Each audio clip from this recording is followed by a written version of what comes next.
Bí mật nào ẩn chứa đằng sau giọng nói gốc của Triệu Lệ Dĩnh? Triệu Lệ Dĩnh đã sử dụng giọng nói gốc của mình để khiến khán giả kinh ngạc trong 2 bộ phim truyền hình mới. Sự biến đổi của cô từ một cô gái ngọt ngào thành một cô dì Đông Bắc cứng rắn khiến mọi người phải thốt lên thật tuyệt vời. Cả giám khảo chuyên môn và truyền miệng công chúng đều công nhận cô. Và cô đã chứng minh bằng sức mạnh của mình rằng giọng nói gốc chính là diễn xuất thực sự. Vào thời điểm nghe giọng nói giả ý tràn lan trong các bộ phim truyền hình trong nước, sự đột phá của Triệu Lệ Dĩnh đã khiến ngành công nghiệp này phải thức tỉnh nghiêm trọng. Thôi nào, hôm nay chúng ta sẽ không nói về chuyện nhà ở tại Bắc Kinh, Thượng Hải và Quảng Châu. Cũng không phân tích sự sụp đổ của thị trường chứng khoán. Hãy nói về một chút hạnh phúc nhỏ ấm áp và tràn đầy năng lượng, giọng nói gốc của Triệu Lệ Dĩnh. Ngày nay, với phim truyền hình trong nước, nhưng không nhiều người dám sử dụng giọng nói gốc để đối đầu với những điều khó khăn. Đôi khi bạn nghĩ rằng mình đang xem một bộ phim hồi hộp. Nhưng thực tế sự hồi hộp chỉ là giọng nói này là của ai. Nhưng gần đây, Triệu Lệ Dĩnh đã dùng giọng nói nguyên bản đích thực của mình khiến khán giả tự hỏi điều gì trong 2 bộ phim truyền hình mới. Làm sao cô gái nhỏ có vẻ mềm mại và dính dính này có thể cứng rắn như một cô Đông Bắc khi nói chuyện? Tôi phải nói rằng lần đầu tiên nghe cô ấy nói chuyện trong Nghị Gia Nguyên Ngõ Y vài Thành Đô Kiến Tạo, tôi gần như đã phun hết hạt dưa khắp phòng. À, đây chính là sức mạnh, hay tiếng lóng Đông Bắc. Đừng nói gì cả, chỉ cần ngưỡng mộ cô ấy thôi. Ban đầu, tôi nghĩ rằng Triệu Lệ Dĩnh của chúng ta nhiều nhất cũng chỉ là một cấu hình về quốc dân về tiêu chuẩn, xinh đẹp. Có thể đóng bất kỳ vai nào và có khí chất của một cô gái ngọt ngào. Tôi thực sự không ngờ rằng cô gái bảo bối kín tiếng thực sự có một mánh khóe bí mật của lời thoại gốc. Trước đây, khi chúng ta xem phim truyền hình trong nước, đối mặt với một nhóm nam thần và nữ thần nghị giọng giả, thật may là tai bạn không tự động nhảy ra khỏi vở kịch. Nếu bạn muốn trải nghiệm cảm giác mất cả vở kịch trong vài giây khi không đồng tình với một từ, chỉ cần nhấp vào bộ phim truyền hình nổi tiếng và làm việc với các diễn viên lồng tiếng như một dàn hợp xướng ảo. Khi khán giả gần như đã quen với người đẹp không cần mở miệng. Triệu Lệ Dĩnh không tin và chuyển thẳng sang giọng gốc. Thao tác này chắc chắn đã gây ra tranh cãi. Một số người nói rằng cô ấy đã tự đột phá, trong khi những người khác thì coi thường. Đừng khoe khoang, có thể tốt đến mức nào. Nhưng đừng tin tôi có lý do và tôi sẽ từ từ nói về điều đó. Đổi rất nhiều khi cô ấy phát hành giọng gốc của mình. Ví dụ, trong Nghị Gia Nguyên Ngõ, ai dám nói ấy không thích sự nhiệt tình của những người trí thức Trung Hoa Dân Quốc. Cô dì bên cạnh tôi vội vã xem phim trong khi tự hỏi tại sao lời thoại lại mạnh mẽ như vậy. Lời thoại rõ ràng và hợp lý, và chìa khóa là cảm xúc trực tuyến. Làn sóng này, bản thân Triệu Lệ Dĩnh có lẽ không biết rằng cách làm mới này đã đưa khán giả lên một tầm cao mới.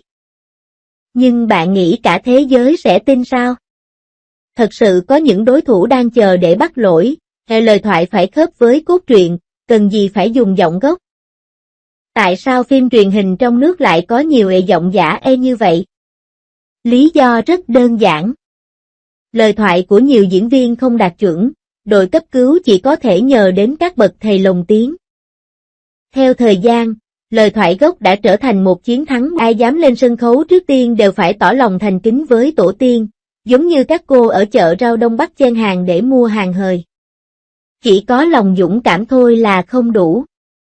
Trong vài năm qua, khi một số bản lồng tiếng hàng đầu được phát hành, cư dân mạng cảm thấy phát điên khi nghe chúng. Một số người thậm chí còn nghi ngờ, có phải là cô hàng xóm mượn giọng của cô ấy để ra mắt không? Danh tiếng của cô đã từng chịu một trận Waterloo. Nhưng Triệu Lệ Dĩnh vẫn kiên trì lao vào vũng lầy giọng nói gốc đi ngược lại xu hướng. Bạn nghĩ cô ấy không sợ lật ngược sao?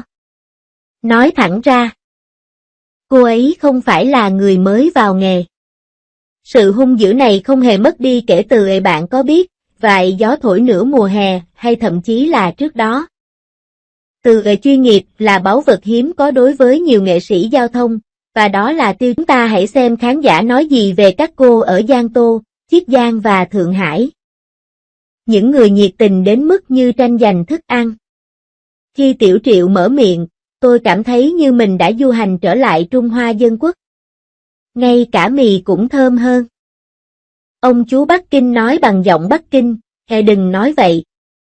Con gái thời nay nên được trao huy chương vì có thể nói những câu thoại như vậy. Đừng bất mãn.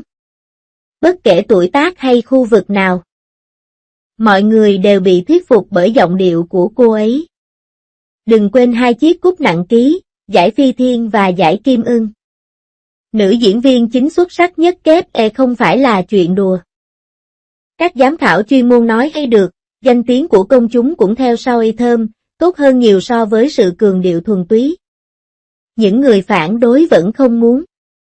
Âm thanh gốc có thể vào cốt truyện có hay không? Quả nhiên, giới hâm mộ sẽ không để bầu không khí đơn điệu. Thấy giọng nói gốc của Triệu Lệ Dĩnh, món thịt bò đặc trưng này vừa được phục vụ. Những tiếng nói phản đối trên Internet lập tức trở nên sôi động.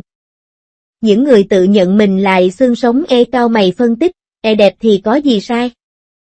Giọng nói gốc không có nghĩa là cảm thụ lời thoại mạnh mẽ, chỉ có người hâm mộ của bạn mới khen ngợi.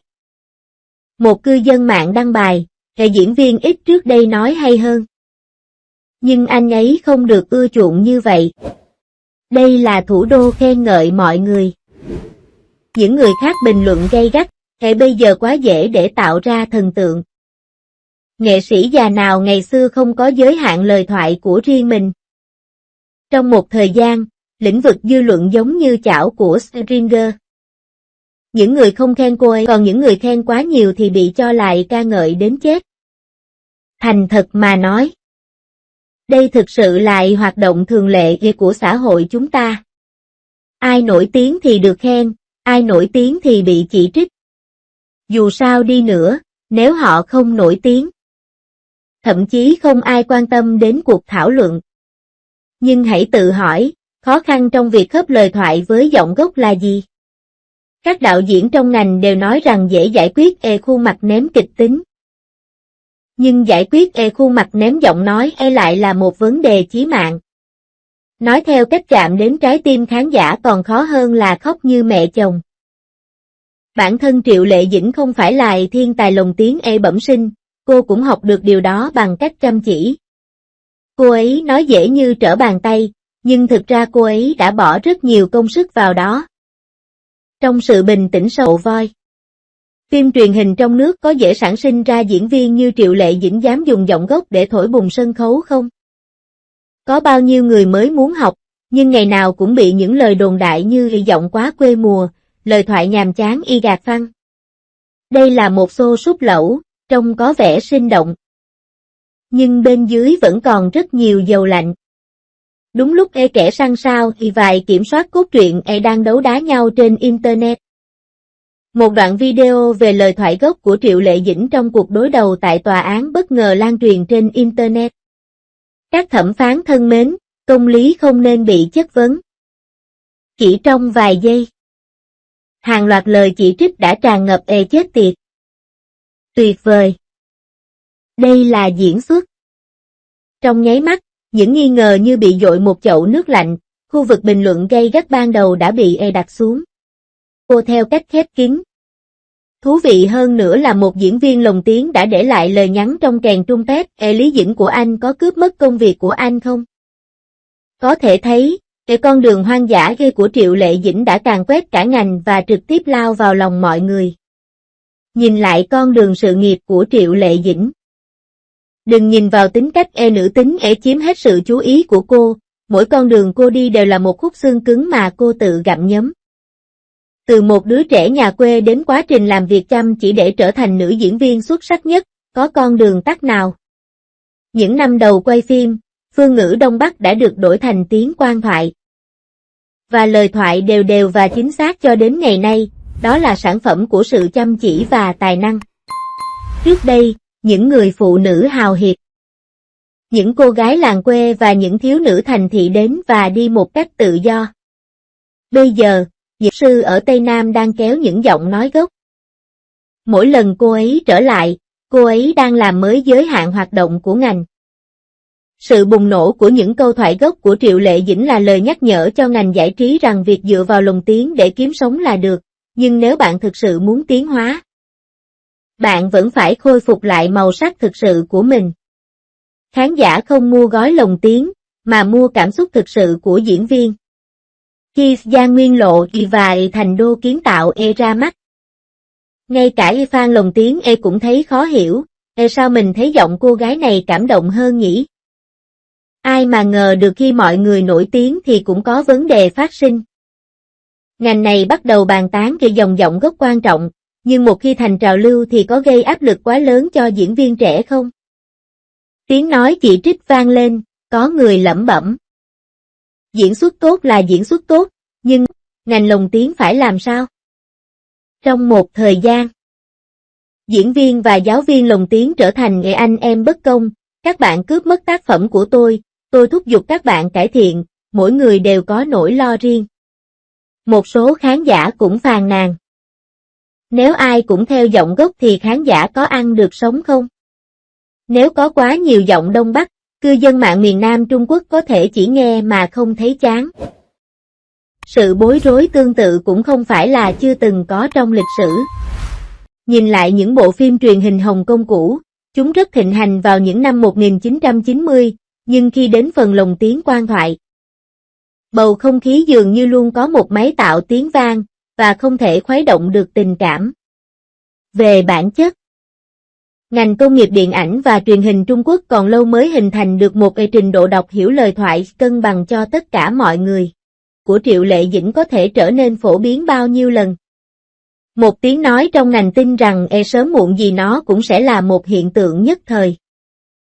Sự nổi tiếng của cô ấy cho thấy môi trường không thay đổi.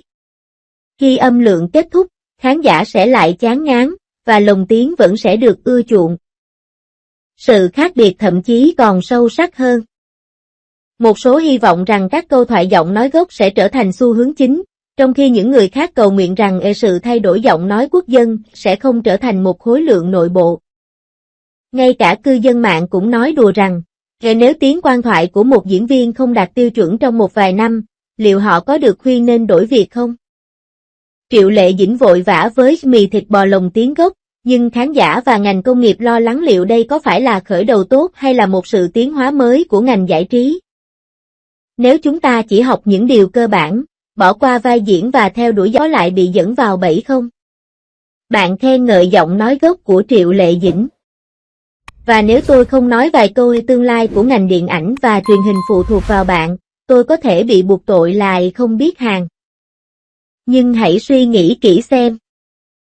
Nếu mọi người thực sự dựa vào giọng nói gốc, liệu tất cả các diễn viên lồng tiếng có bị sa thải không? Chúng ta có thể ngừng sử dụng những người đi đầu xu hướng ngược dòng làm cứu tinh không?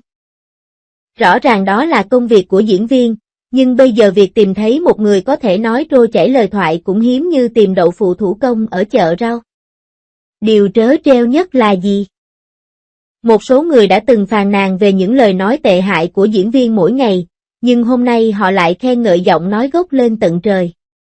Bạn có nghĩ đây là sự cải thiện về mặt thẩm mỹ? Hay lại không có gì đáng khen ngoài việc khen một chút? Nhưng hiện tượng âm thanh gốc ở dưới kính lúc không nhất thiết phù hợp với tất cả mọi người. Hãy động viên khi cần thiết, bình tĩnh khi cần thiết và đừng làm hỏng nền tảng cơ bản của ngành. Bạn có nghĩ rằng phim truyền hình trong nước nên áp đặt lời thoại âm thanh gốc trên diện rộng không? Tất cả các diễn viên có nên cắn răng và nói bằng giọng hỗn hợp của vùng Đông Bắc và Thanh Phi không, hay nên giữ lại công việc tử tế của các nghệ sĩ lồng tiếng? Nói cách khác, chúng ta có thể thực sự chấp nhận hương vị gốc, nhưng thực tế tồi tệ là lời thoại của các diễn viên không vượt qua được bài kiểm tra không? Phần bình luận đang chờ ý kiến của bạn. Nào, tiệc âm thanh gốc và tiệc lồng tiếng, gặp gỡ.